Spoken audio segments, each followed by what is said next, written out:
안녕하십니까? 인생의 복잡한 문제들을 말씀으로 단칼에 해결해주는 김종근 목사의 쾌도 남마입니다.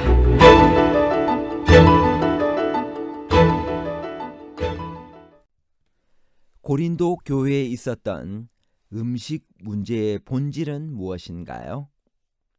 우상은 아무것도 아니기 때문에 우상의 제물을 마음대로 먹어도 되나요? 도대체 바울은 우상 제물을 먹으라고 했나요? 먹지 말라고 했나요? 이 문제에 대한 바울의 태도는 무엇인가요? 바울은 우상 제물을 무조건 먹어도 된다고 했나요? 아니면 형제가 실족가는 경우라면 영원히 먹지 않겠다고 했나요? 무조건과 조건에 관한 복잡한 문제를 하나님 말씀의 가르침으로 명쾌하게 해결해 드리겠습니다. 고린도 교회에 있었던 음식 문제는 어떤 것이었나요? 육식이 나쁘니 채식을 하라는 문제였나요? 고린도전서 8장 1절 우상의 제물에 대하여는 우리가 다 지식이 있는 줄을 아나 지식은 교만하게 하며 사랑은 덕을 세우나니. 초기 교회에는 하나님께서 금하신 부정한 음식만 먹지 않으면 되었고 채식과 육식 문제는 없었습니다. 그러므로 신약에 나오는 음식에 관한 언급은 모두가 우상의 제물을 먹는 문제였습니다. 즉 시장에 나온 고기들은 어떤 것이 우상에게 바쳐졌던 것인지 구분이 안 되었기 때문에 성도들은 본의 아니게 이방신에게 바쳐졌던 우상 제물을 사먹게 될 가능성이 있었으며 이 일은 교인들 사이에서 심각한 양심의 갈등을 가져왔습니다. 시장에 나오는 고기는 우상의 제물인지 묻지 말고 먹어도 된다고 주장하는 교인들의 생각은 어떤 것이었나요? 고린도전서 8장 4절 그러므로 우상의 제물을 먹는 일에 대하여는 우리가 우상은 세상에 아무것도 아니며 또한 하나님은 한 분밖에 없는 줄 아노라. 일부의 신자들은 우상은 아무것도 아니며 따라서 우상에게 바쳐진 제물도 아무것도 아니라고 생각했습니다. 신전에 바쳐졌다고 해도 고기 자체가 변질되거나 달라진 것이 없기 때문에 묻지 말고 먹으면 된다는 것입니다. 이 문제를 심각하게 따지는 것이 오히려 우상의 존재를 인정하고 높이게 된다는 것이 그들의 주장이었습니다. 시장에 나온 고기들은 신전에서 나온 우상의 제물일 가능성이 많으므로 먹지 말아야 된다고 주장하는 신자들의 생각은 어떤 것인가요? 고린도전서 8장 8절 음식은 우리를 하나님 앞에 내세우지 못하나니 우리가 먹지 않는다고 해서 더 못 사는 것도 아니고 먹는다고 해서 더 잘 사는 것도 아니니라. 또 다른 신자들은 우상 제물은 역시 우상 제물이라는 주장이었습니다. 그 제물이 신전에 바쳐진 것을 보았다면 우리가 그것을 먹을 수 있겠느냐? 그런데 시장에 나왔다고 해서 묻지 말고 먹는 것은 위선이며 눈가림이라는 주장이었습니다. 우상 제물을 먹는 것에 대한 첨예한 의견 대립에 대하여 바울은 어떤 권면을 주었나요? 고린도전서 8장 13절 그러므로 만일 음식이 내 형제를 실족하게 한다면 나는 영원히 고기를 먹지 아니하여 내 형제를 실족하지 않게 하리라. 바울은 우선 이런 미묘한 문제는 지식으로 풀 것이 아니라 사랑으로 풀어야 한다고 말합니다. 지식은 교만하게 하며 사랑은 덕을 세우기 때문입니다. 우상은 세상에 아무것도 아니며 그것을 먹는다고 해서 더럽혀지거나 문제될 것은 없다는 것은 사실입니다.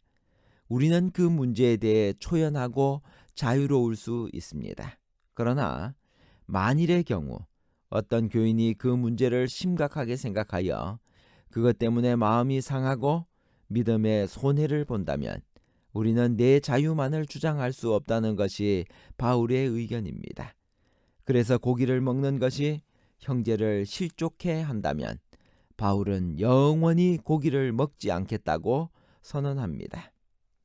고린도전서 9장에서는 자기 자유를 남을 위해 쓰지 않는 바울 자신의 모습을 보입니다. 그는 많은 권리를 가지고 있었습니다. 그는 결혼할 자유도 있었고 일한 것에 대한 정당한 보수를 요구할 권리도 있었습니다. 그러나 바울이 그 모든 권리를 포기하고 자유를 하나도 쓰지 않는 까닭은 혹시라도 그것 때문에 신앙의 손해를 볼지도 모르는 약한 사람들을 구원하고자 함입니다. 고린도전서 9장 25절에 이기기를 다투는 자마다 모든 일에 절제하나니 저희는 썩을 면류관을 얻고자 하되 우리는 썩지 아니할 것을 얻고자 함이다 라고 말합니다. 고린도전서 10장은 우상 제물 문제에 대한 결론입니다. 첫째로 이스라엘의 예를 들면서 우상 숭배에 참여하지 말 것을 강력하게 명하고 있습니다. 우리가 주의 잔과 귀신의 잔을 겸하여 마시지 못하고 주의 상과 귀신의 상에 겸하여 참여할 수 없다라고 고린도전서 10장 21절에서 말씀하고 계십니다. 그것은 하나의 대원칙입니다. 둘째로는 설사 지식이 있어서 어떤 문제에 대하여 자유롭다 하여도 그 지식을 사용할 때는 자기의 유익을 구치 말고 남의 유익을 구하라는 것입니다. 우상 자체가 아무것도 아니므로 우상의 제물도 아무것도 아닙니다. 따라서 음식을 먹을 때 우상의 제물인지 아닌지 따질 필요가 없습니다. 그러나 우상의 제물이라고 확연히 밝혀지거든 먹지 말아야 합니다. 그 음식 자체가 부정해서가 아니라 그것을 먹는 행위를 우상 숭배라고 생각하고 상처를 받을 다른 사람들을 위해서입니다.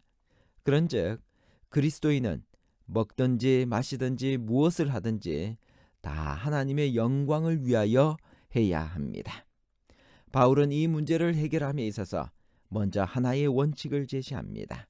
즉 우상의 제물 문제는 지식으로 해결할 문제가 아니요 사랑으로 풀어야 할 문제라는 것입니다.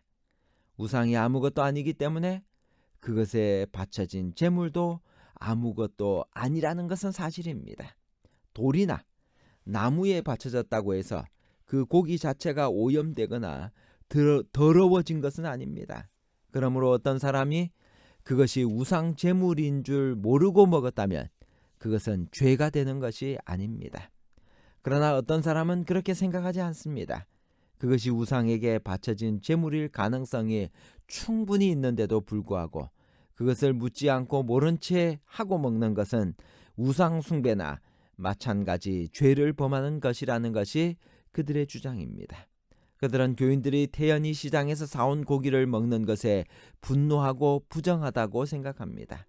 그러나 그들의 생각도 하나님께 순결하려는 진실되고 성실한 생각에서 나온 것으로 틀렸다고 비난할 수는 없는 것입니다. 그러면 어떻게 하는 것이 그리스도인다운 태도일까요? 이것은 어떤 견해가 이치에 맞는다든지 더 상식적이라든지 하는 지식으로 결정할 문제가 아니라는 것입니다. 다른 견해를 가진 형제들을 이해하고 그들의 마음을 상하게 하지 않는 것이 성숙한 그리스도인의 태도입니다. 우리의 주장이나 행동으로 형제의 양심을 상하게 하는 것은 곧 그 형제에게 죄를 짓는 것이요 그리스도에게 죄를 짓는 것입니다. 그러므로 바울은 그러므로 만일 식물이 내 형제로 실족해 하면 나는 영원히 고기를 먹지 아니하겠다고 말했습니다. 결국 그 음식이 제사 제물임이 분명하거나 그럴 가능성이 있을 경우에는 그것을 먹지 않아야 된다고 생각하는 형제들을 위해 먹지 말아야 된다고 바울은 권면하고 있는 것입니다. 어찌하여 내 자유가 남의 양심으로 말미암아 제한을 받아야 하느냐? 그리스도인은 나의 유익을 구치 않고 많은 사람의 유익을 구하여 저희로 구원을 얻게 해야 하기 때문이라고 바울은 대답합니다. 결론입니다. 첫째, 제사 제물 문제에 대해 바울은 말하기를 이 문제는 지식보다는 사랑으로 해결해야 한다고 말합니다. 둘째, 우상이 아무것도 아니기 때문에 그것에 바쳐진 제물도 아무것도 아닙니다. 그러나 우상에게 바쳐진 음식을 먹는 것은 우상 숭배와 마찬가지라고 굳게 믿는 형제들의 생각도 존중되어야 합니다. 형제의 양심을 상하게 하는 것은 죄를 짓는 것입니다. 셋째, 그러므로 그 음식이 제사 제물임이 분명할 경우에는 그것을 먹지 않아야 된다고 생각하는 형제들을 위하여 먹지 말아야 됩니다. 그런즉 먹든지 마시든지 무엇을 하든지 다 하나님의 영광을 위하여 하라. 감사합니다.